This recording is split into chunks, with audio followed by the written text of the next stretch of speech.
of bait operations. And it's not just the police using a bit of cleverness to catch criminals. It's people like you and me too.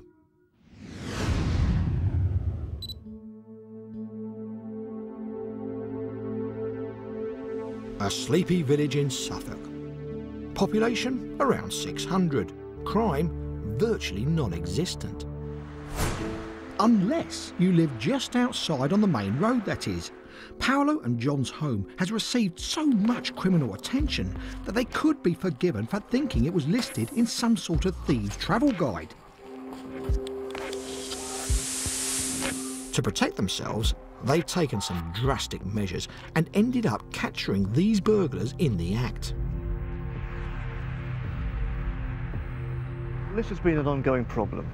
About 10 years ago, somebody had broken into the house through a rear window and stolen all my checkbooks and credit cards, etc.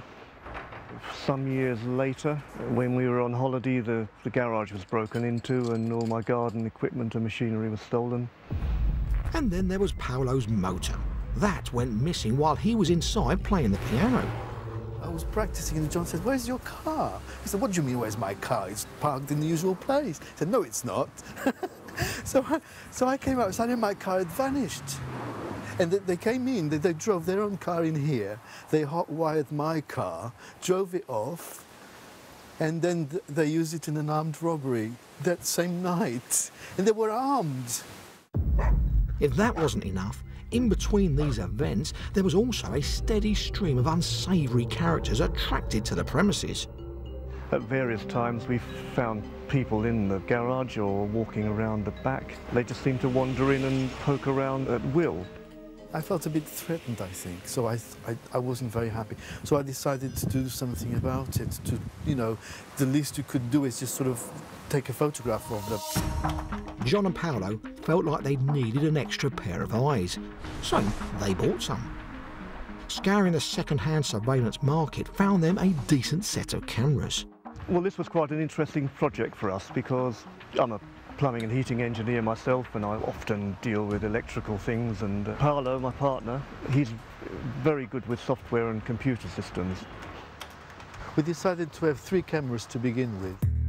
To make installation easier, the cameras wirelessly connect to a computer. If anybody moves, then it gets recorded onto the hard drive of the computer.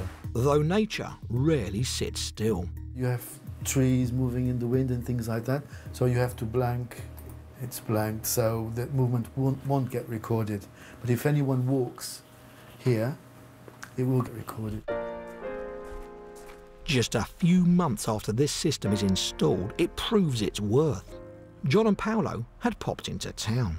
We were only gone for about 40 minutes. When we came back, I went to get something from the garage. I noticed as I arrived in here that the planer down there was on the floor, and it shouldn't be because it lives in the shelves over there. So I went to pick it up like this to put it back on the shelf. That's when I noticed that all the cables which I normally keep here were all completely missing and these shelves are empty. And the motion detection recorder shows exactly what's been happening in their absence. A truck parks up at the bottom of the drive and a man walks up to the house to see if anybody's in. On return, the open door to the shed catches his eye. After a quick inspection, he calls his mate over, and so begins a robber's relay as the pair quickly grab as much as they can. I thought, that should be on our cameras, but I never expected it would be somehow until we played it back, and then all these empty scenes were full of these 2 people taking all the stuff. It was quite exciting, you know. It was kind of surreal, really. But it was horrible as well. People invading your privacy like that, isn't it? Yeah. Even as he watched his plumbing supplies being plundered, there was a sense of satisfaction for John. I remember feeling rather pleased with myself. I thought, yes, you people in the past, you've come here and broken into my house, you've stolen my things, and you've had the privilege of anonymity, which you didn't deserve. And this time, you don't have that, because I know what you look like and I know who you are, or I will eventually. They contact the local police and hand over this footage. The pictures circulate to forces nationwide. Eventually, this man is identified by Essex police and charged with theft. He was given 120 hours community order and made to pay £300 compensation to John. The other guy remains at large, so if you see him, don't let him near your garage. If it hadn't been for my television cameras, this would have been a crime that would never have been detected.